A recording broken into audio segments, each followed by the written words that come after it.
Hello students, I am teaching the next part of this lesson through this video. The river becomes so slow, नदियाँ की गति इतनी कम हो जाती है कि it begins to deposit its load. ये जो अपना भार है वो जमा करना शुरू कर देता है, तो इनके द्वारा जो बहा कर लाया जाता है वो वहाँ पर जमा कर देती हैं. Each distributive forms its own mouth. और इसकी प्रत्येक द्रोणी, ये बेटे जो द्रोणी है, जो शाखाएं हैं, ये अपने स्वयं का एक मुहाना बनाती हैं. द कलेक्शन ऑफ सेडिमेंट, जो ये अपने साथ अवसाद लेकर आती हैं, from all the mouth form से डेल्टा, ये सभी जो मुहाने हैं एक डेल्टा का निर्माण करते हैं. वर्क ऑफ सी वेव, समुद्री तरंगों का या समुद्री धाराओं के कार्य. The erosion and deposition of the sea waves give rise to coastal landforms, जो समुद्री धाराएं हैं इनके अपरदन और जमाव की वजह से तटीय भूआकृतियों का निर्माण होता है. Sea wave continuously strike at the rocks, जो समुद्री धाराएं हैं निरंतर चट्टानों से टकराती हैं.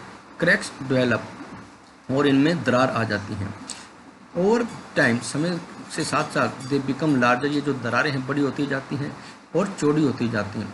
और इस प्रकार से hollow like caves are form on the rocks, और चट्टानों पर इस प्रकार से खोखलापन आ जाता है. दे आर कॉल्ड सी केव, इन्हें हम समुद्री गुफाएं कहते हैं. बेटे जैसे ये दिखाया गया है, ये समुद्री गुफाएं.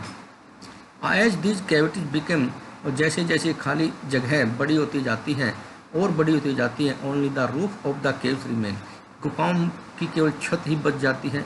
दस फॉर्म सी आर्चेज, और इस प्रकार से समुद्री मेहराबों का निर्माण होता है. जैसे ये दिखाया गया बेटा, ये पानी आर पार हो रहा है. फर्दर, और अन्य प्रकार से एरोजन ब्रेक द रूफ, जो ये अपरदन है ये छतों को तोड़ डालता है. And only walls are left, और केवल दीवारें बच जाती हैं. These wall like features are called stacks, ये दीवारें इस प्रकार से होती हैं जैसे कि खड़े हुए खंबे हों, जैसे दिखाया गया है. Sea water is called sea cliff, जो समुद्र का जो पानी होता है इसे हम सी क्लिफ या हिमोड के नाम से भी जानते हैं, या एक किस्म से ठहरे हुए पानी के नाम जानते हैं. The sea wave deposit sediment, जो समुद्री धाराएं हैं यहाँ पर अपने साथ लाए हुए अवसाद जमा कर देती हैं. द शोर्स फॉर्मिंग बीचेज, और इस प्रकार से किनारों पर बीची चौपाटियाँ बन जाती हैं. वर्क ऑफ आइस, बर्फ़ के कार्य. Glacier are rivers of ice which to erode the landscape, जो हिमानी या जो बर्फ़ के पहाड़ की जो नदियाँ हैं या बर्फ़ की जो नदियाँ हैं ये भी भूआकृति को तोड़ती हैं. By bulldozing soil and stone to expose, अपने साथ लाए हुए मृदा और पत्थरों की वजह से to expose the solid rock of below, ये जो कठोर चट्टानें होती हैं उनको नीचे से तोड़ डालती हैं. Glaciers carve out deep hollows, और ये जो हिमानी या जो बर्फ़ के पहाड़ जो नदियाँ हैं बर्फ़ की, वो गहरे खोखलापन तैयार करती हैं, गहरे गड्ढे बना देती हैं. एज द आइस मेल्ट्स, जैसे ये बर्फ पिघलती है, they get filled up with water, ये जो गहरे गड्ढे हैं पानी से भर जाते हैं. एंड बिकम ब्यूटीफुल लेक्स, और सुंदर झीलें बन जाती हैं. इन द माउंटेन्स, पर्वतों में.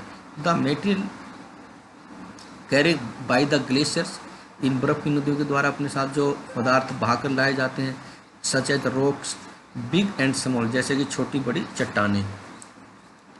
सैंड एंड सिल्ट, रेत और गीली मिट्टी, गैस डिपॉजिट, ये जमा होती जाती है.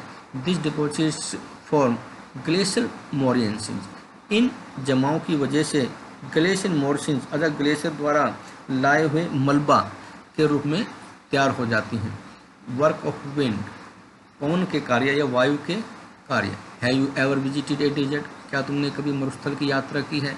Try to collect some pictures of sand dunes, कुछ रेत के बने हुए टिब्बों की पिक्चरें या तस्वीरें इकट्ठी करो. An active agent of erosion and deposition in the deserts is wind, मरुस्थलों में वायु के द्वारा किए हुए अपरदन, तोड़फोड़ या जमाव की वजह से ये कार्य होते हैं. इन डेजर्ट्स, मरुस्थलों में you can see rocks in the shape of A mushroom, चट्टानों को तुम एक मशरूम की आकृति में देख सकते हो. कॉमनली कॉल्ड मशरूम रॉक, जिन्हें सामान्य रूप से मशरूम चट्टानें कहा जाता है.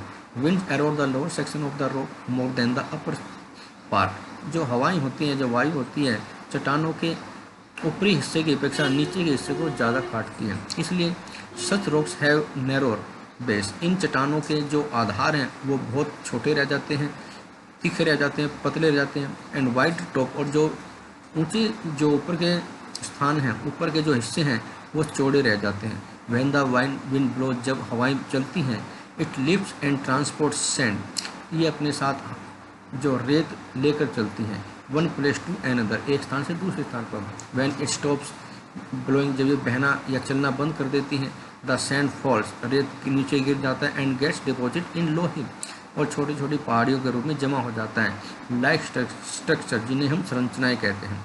These are called sand dune, इन्हें रेत के टिब्बे कहते हैं। When the grains of sand are very fine and light, जब इन रेत के कण बहुत ही हल्के और छोटे होते हैं, the wind can carry it over very long distances, तब वायु इन्हें बहुत लंबी दूर स्थान के पर ले जाती है।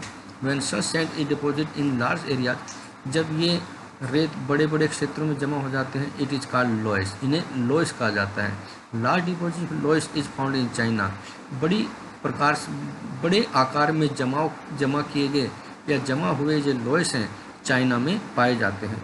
ओके बेटा, थैंक यू।